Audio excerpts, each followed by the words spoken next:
जय श्री राम दोस्तों, आप देख रहे हैं YouTube चैनल ज्ञान स्टार प्लस।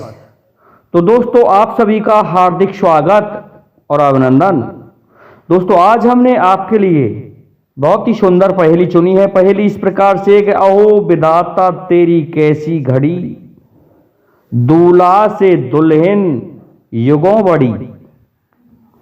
दोस्तों, हम आपके लिए इस कमेंट का, इस पहेली का उत्तर देने जा रहे हैं।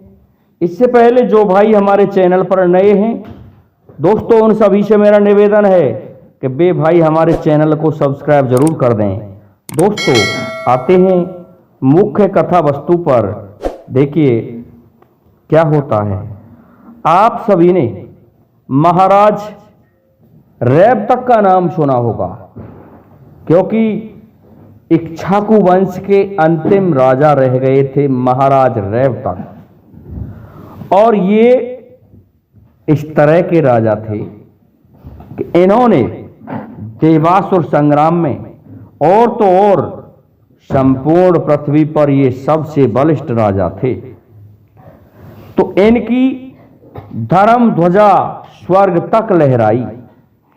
और इन्होंने एक बार ऐसा हुआ कि जब संपूर्ण पृथ्वी पर इक्ष्वाकु वंश का राज था, तो ये इक्ष्वाकु वंश के अंतिम क्षत्रिय राजा इस प्रकार से रह गए थे कि उसी समय राक्षसों ने स्वर्ग पर आक्रमण कर दिया।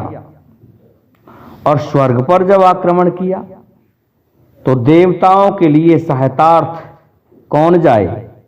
देवता भागने लगे कि हम कहां से सहायता प्राप्त करें, क्योंकि उस समय ना तो भगवान श्री राम थे पृथ्वी पर और ना ही भगवान कृष्ण थे। अब उनकी मदद करे तो कौन करे, वह ऐसा समय था। इस कारण से श्री हरि विष्णु भी उस समय क्षीर सागर में शयन कर रहे थे।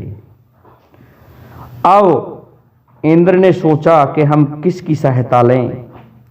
तो नारद जी आते हैं इंद्र के पास में और कहते हैं नारायण नारायण। कहने लगे देवर्षि आप आ गए? कि हाँ मैं आ गया, परंतु मैं आपको आपकी समस्या का निदान बताने के लिए आया हूं। कहने लगे कौन सी समस्या, क्या निदान? कि समस्या जो आप भागे हुए डोल रहे हैं कि इन राक्षसों के आक्रमण को कौन विफल कर सकता है, तो वह मैं आपके लिए बताने आया हूं। कहने लगे बताइए। कि आप सीधे ही इक्ष्वाकु वंश के महाराज के पास जाइए, और उनका नाम है महाराज रैवतक। उनके पास चले जाते हैं इंद्र, और इंद्र की खूब सहायता की उस युद्ध में।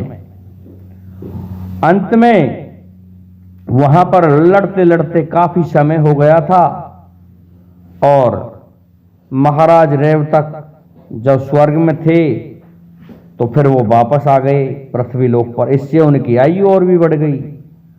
उनके एक पुत्री हुई थी, उसका नाम था रेवती। अब वो रेवती दोस्तों सतयुग में पैदा हुई थी उस समय, क्योंकि भगवान राम का अवतार भी नहीं हुआ था उस समय तक। तो रेवती सतयुग से ही पैदा होकर के जवान होने लगी, और जवान होती रही। लेकिन महाराज रैवतक को उसके लिए योग्य वर नहीं मिला। उस रेवती को लेकर के महाराज रैवतक पहुंच जाते हैं इंद्रपुरी में। वहां भी कोई देव उनके योग्य नहीं मिला। इस प्रकार से पिता और पुत्री वर खोजते रहे, लेकिन कोई भी सुयोग्य वर नहीं मिला। और स्वर्गलोक आदि में जाने से उन दोनों की आयु बढ़ती रही, क्योंकि यहाँ की एक प्रलय के बराबर देवताओं का एक दिन होता है, 4 युगों के बराबर उनका एक दिन होता है। इस कारण से वो स्वर्ग में घूमते रहे और देखते रहे कि कोई योग्य वर मिल जाए, लेकिन कोई योग्य वर नहीं मिला। इस प्रकार से उनके तीसरा युग का अंतिम चरण आ गया, अर्थात दोस्तों दोपहर का अंतिम चरण आ गया, जिसे हम दोपहर कहते हैं। आये दोपहर हो गया, तब उनको नारद जी ने जाकर के सूचना दी कि महाराज रेवतक, आप यदि विवाह करना चाहते हैं अपनी पुत्री का, तो अब आपको सुयोग्य वर मिल जाएगा।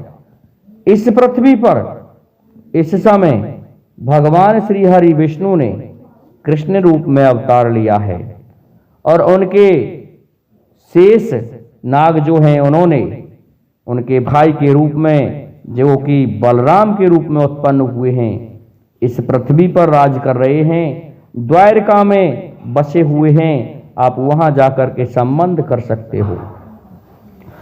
दोस्तों, इस बात की सूचना मिलते ही महाराज रेवतक अपनी पुत्री रेवती को लेकर के पहुंच जाते हैं द्वारिका में।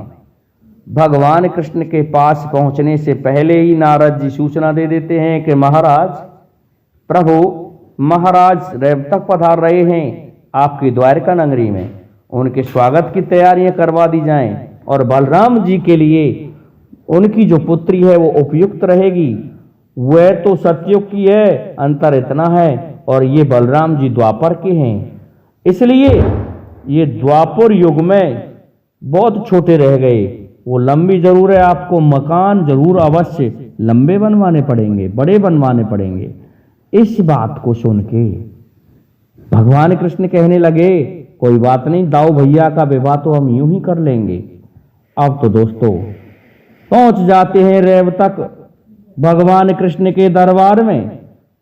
कहने लगे, कन्हैया, मुझ पर आप यदि अपना एहसान करना चाहते हैं तो मेरी एक समस्या रह गई है। मेरा संपूर्ण वंश भी समाप्त होने को है, मेरा परिवारजन कोई नहीं, लेकिन मैं मेरी पुत्री का विवाह नहीं कर पाया, और मैं घूमते घूमते 3 युग बिता चुका हूं। अब मुझे सूचना मिली है कि आपने यहां अवतार लिया है प्रभु, तो आप मेरी इस पुत्री को अपने बड़े भाई के लिए स्वीकार कीजिए। भगवान कृष्ण कहने लगे, तथास्तु रेवतक, तथास्तु। इस बात को सुनकर के प्रसन्न हुए महाराज रेवतक। बलराम जी को बुला लिया गया कि छोरा कितना सुंदर है, देखते हैं। छोरा देखा तो बड़ा ही सुंदर, मलूक अर्थात बलराम जी। बलराम जी को देख के कहने लगे, ठीक है, हम ले लेंगे हमारे दाऊ भैया के लिए। अब तो दोस्तों हाथ पकड़ा दिया अपनी पुत्री रेवती का बलराम के लिए, लेकिन बलराम से कई गुना लंबी थी रेवती। इस बात को सुन के बलराम से कहने लगे भगवान श्री कृष्ण, दाऊ भैया, आपको तो बहुत बड़े मकान बनवाने पड़ेंगे भाभी जी के लिए। दाऊ भैया कहने लगे, अरे कृष्ण, कितनी अच्छी बात कर रहे हो, हम सतयुग से द्वापर युग तक कर देते हैं आपकी भाभी को। अपना हल मूसल उठाया और उठा करके उनकी टांट पर रख दिया, और उस हल मूसल से पिचकती गई वो, और द्वापर युग तक रह गई। अपने से छोटी कर ली 4 इंची। अब तो दोस्तों विवाह हो गया, तो तब कहा गया है, ओ विधाता तेरी कैसी घड़ी के दूल्हा से दुल्हन युगों बड़ी। अरे दोस्तों, युगों क्या, कई युग हो गए। बहुत बड़ी थी रेवती बलराम जी से। ये पहेली यहाँ लगती है। मैं समझता हूँ आपकी समझ में ये उत्तर जरूर आया होगा। इसलिए अब आप सभी से मेरा निवेदन है कि आप हमारे इस वीडियो को लाइक, शेयर और सब्सक्राइब कीजिए, साथ ही बेल आइकन को भी प्रेस कर दीजिए, जिससे कि आने वाले वीडियो का नोटिफिकेशन आपको मिलता रहे। दोस्तों, जय हिंद, जय भारत, जय जय श्री राधे, जय जय श्री राम।